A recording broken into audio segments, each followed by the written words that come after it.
શબ્દોનું પણ પોતાનું તાપમાન હોય છે. કેટલાક શબ્દો જેમને ઠંડક આપે છે, તો કેટલાક શબ્દો ગુસ્સો, દુઃખ અને અંતર વધારી દે છે. એક પ્રેમથી બોલાયેલો શબ્દ આખો દિવસ સુંદર બનાવી શકે છે, જ્યારે એક કડવો શબ્દ વર્ષો સુધી યાદ રહી શકે છે. ઘણીવાર લોકો આપણું કામ નહીં, પણ આપણે તેની સાથે કેવી રીતે વાત કરી હતી એ જ સૌથી લાંબા સમય સુધી યાદ રાખે છે. શબ્દોમાં સંબંધો જોડવાની પણ તાકાત હોય છે અને એ જ શબ્દોમાં સંબંધો તોડવાની પણ.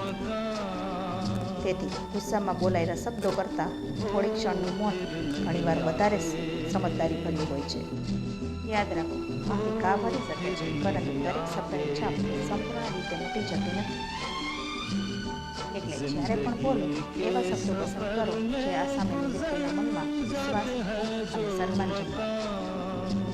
કારણ કે શબ્દો માત્ર સંભળાતા નથી, તેઓ અનુભવાય છે.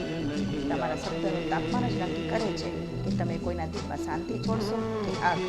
બોલતા પહેલાં એકવાર વિચારો, કારણ કે શબ્દનો અવાજ થોડી ક્ષણ રહે છે, પરંતુ તેની અસર આખી જિંદગી રહી શકે છે.